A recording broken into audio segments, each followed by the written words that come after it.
بسم اللہ الرحمن الرحیم۔ آج کل رمضان المبارک کے بابرکت اور قیمتی لمحات گزر رہے ہیں، لیکن ایک طرف تو اتنے قیمتی لمحات کی طرف نظر کی جائے تو ایک ایک منٹ ایک ایک لمحہ انتہائی قیمتی بنانے کو دل کرتا ہے کہ انسان اپنے اوقات کو کسی بھی فضولیات کے اندر ضائع نہ ہونے دے، اور دوسری طرف شیطان بھی اپنے کاموں میں لگا ہوا ہے اور اس کی پوری کوشش ہوتی ہے کہ کوئی ایسا موقع ہاتھ سے نہ جانے دے جس میں انسان کا وقت ضائع نہ ہو جائے۔ اور وہ سوشل میڈیا ایک ایسا ہتھیار اس کے ہاتھ میں آیا ہے کہ اس کے ذریعے سے یہ کام بڑی آسانی کے ساتھ وہ کر لیتا ہے۔ اب آج کل کی بحث کو دیکھیں کہ جو ٹاپ ٹرینڈ بنا ہوا ہے وہ کیا چیز ہے، اس سے ہمیں ہمارے معاشرے کی اور من حیث القوم ہماری اپنی قوم کی ایک اخلاقی اور معاشرتی سطح کیا ہے جس پر ہم اس وقت میں قائم ہیں، ہم سٹینڈ کرتے ہیں اور ہم باتیں کرتے ہیں اقوام عالم کے ساتھ مقابلہ کرنے کی اور ان کے ساتھ جینے کی اور ان کے ساتھ قدم بہ قدم ملا کر چلنے کی۔ ان کے حالات کے اوپر غور کریں اور ہم اپنے حالات پر غور کریں تو ہمیں اندازہ ہوتا ہے کہ اگر وہ آج ترقی کے زینے طے کر رہی ہیں تو وہ ان اصول اور ان قواعد کی بنیاد پر ہیں جو انہوں نے اپنی زندگی میں اپنا لیے ہیں، اختیار کر لیے ہیں، اور ان میں سب سے پہلا اصول اپنے وقت کی قیمت کو پہچاننا اور اپنے وقت کو ضائع نہ کرنا ہے۔ جبکہ ہمارے ہاں سب سے آسان اور سب سے محبوب مشغلہ ہمارے لیے وقت کا ضیاع ہے۔ ایک چھوٹی سی پوسٹ کسی صاحب نے لگا دی اور وہ پوسٹ بھی جعلی لگائی، نقلی لگائی، جے ڈاٹ کی پوسٹ، اور اس میں شلوار میں ڈالنے والے نالے اس کی قیمت 550، اور اس نے MTJ کا ٹیگ لگایا اور اس کو ایک دفعہ وائرل کر دیا۔ پتہ نہیں اس کے دل کے اندر اور دماغ کے اندر کیا ایسی بات سمائی اور کیا حیرانگی اور تعجب والی بات اس میں نظر آئی کہ اس نے اس کو از راہ تفریح اور انٹرٹینمنٹ اس کو سوشل میڈیا پر لگایا، اور دیکھتے ہی دیکھتے وہ وائرل ہوئی، اور پھر اس کے اوپر کیا دانشور اور کیا صحافی اور کیا عوام اور کیا تاجر طبقہ اور کیا دیندار طبقہ سب کوئی اس کے اوپر تنقید میں لگ گیا، کوئی اس کے دفاع کے اوپر لگ گیا، اور سارا کا سارا اپنا قیمتی وقت رمضان المبارک کا اس پر گزار دیا۔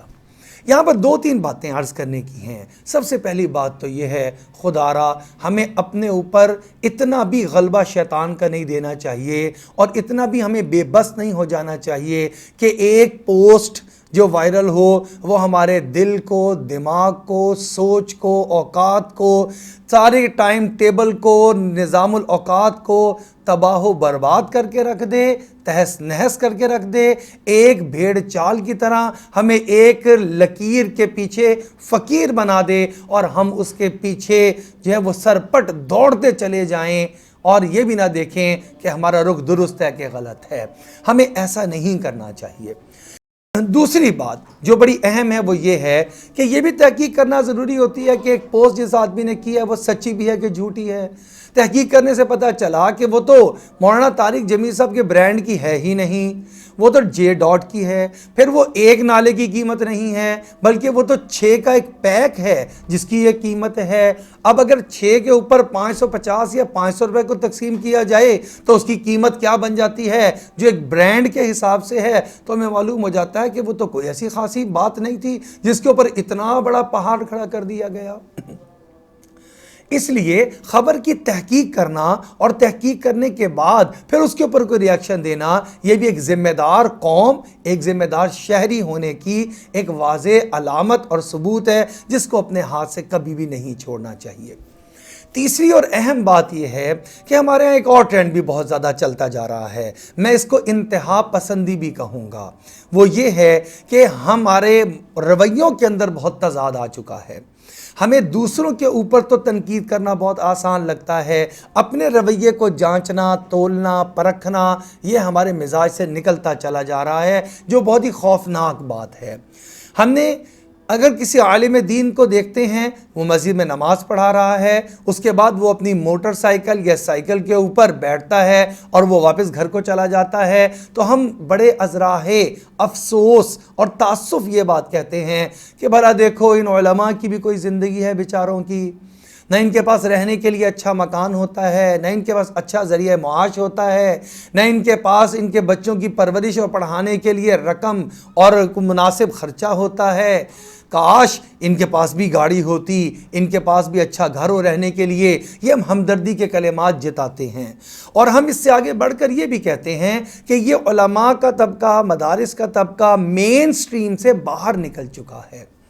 یہ مین سٹریم میں کسی طریقے سے آ جائے۔ ایسا بھی ہو کہ ایک بچہ حافظ قرآن ہو اور وہ جج بھی ہو، ایسا بھی ہو کہ ایک عالم دین بھی ہو اور وہ فوج کے اندر جرنیل بھی ہو، ایسا بھی ہو کہ ایک عالم دین ہو اور وہ بہترین کاروباری بھی ہو۔ لیکن یہ ہمارے دعوے صرف زبان کی حد تک تو ہوتے ہیں۔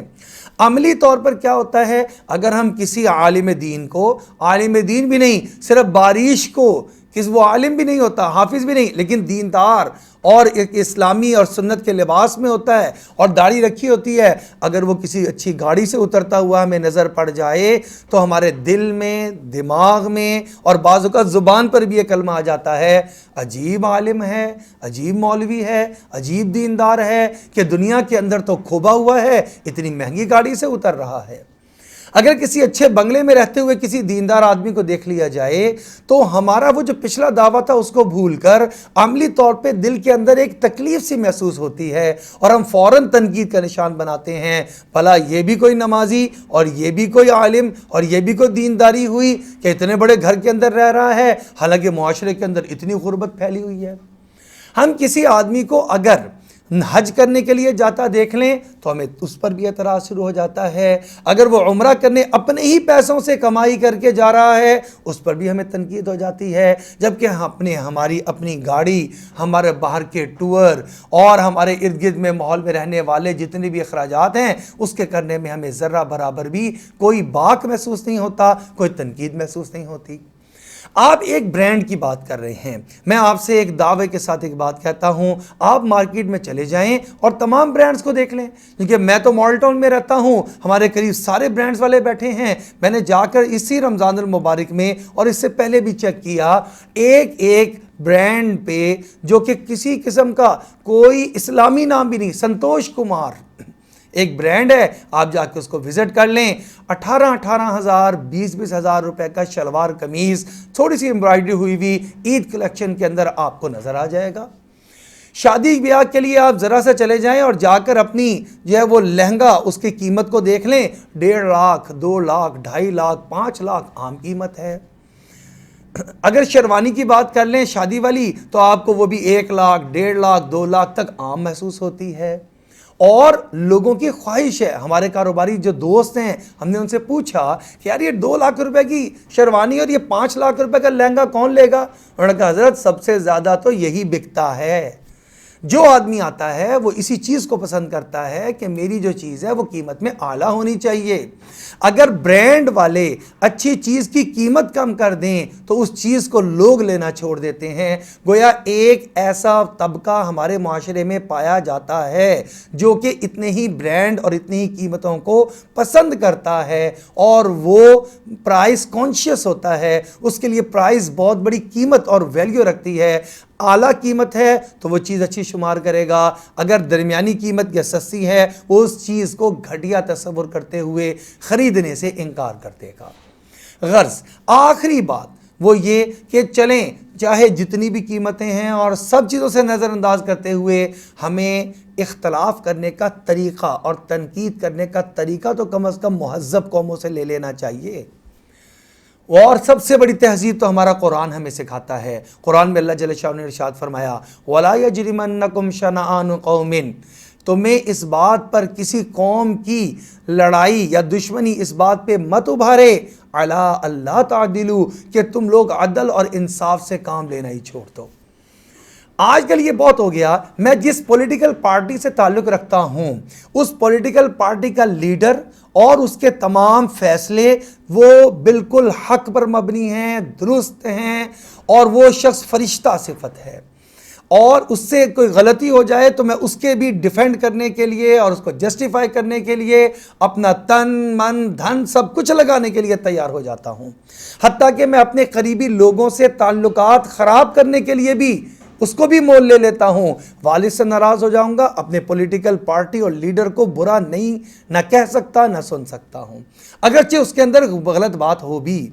اور اگر کوئی دوسرا مخالف ہے، اس کی کتنی اچھی بات کیوں نہ ہو، میں اس کو ہضم نہیں کر سکتا۔ یہ ایک ایسا رویہ ہے، اگر ہم نے اس رویے کو نہ چھوڑا تو من حیث القوم ہم آپس میں ہی لڑ مڑ کر تباہ و برباد ہو رہے ہیں، ہم کبھی بھی ترقی کے راستے پر نہیں جا سکتے۔ ہمیں قرآن کا دامن پکڑنا ہوگا، ہمیں تہذیب اور شائستگی کو اپنے اندر اپنانا ہوگا، تنقید کرنی ہو یا تعریف کرنی ہو، مبالغے سے اپنے آپ کو بچانا ہوگا۔ اگر ہم نے یہ رویہ اختیار کر لیا تو یہ ترقی اور یہ کامیابی ہمارے راستے میں ہمارے سامنے کھڑی ہے، اور اگر ہم نے یہ راستہ اختیار نہ کیا تو یاد رکھیں، فیس بک کے دانشور بننے سے، یوٹیوب کے مفکر بننے سے، سوشل میڈیا کے اسکالر بن جانے سے کوئی فائدہ حاصل نہیں ہوگا، نہ کسی کی اصلاح ہوگی اور نہ ہی ہم ترقی کے راستے پر چلیں گے۔ اللہ جل شانہ سے دعا ہے اللہ رب العزت ہمیں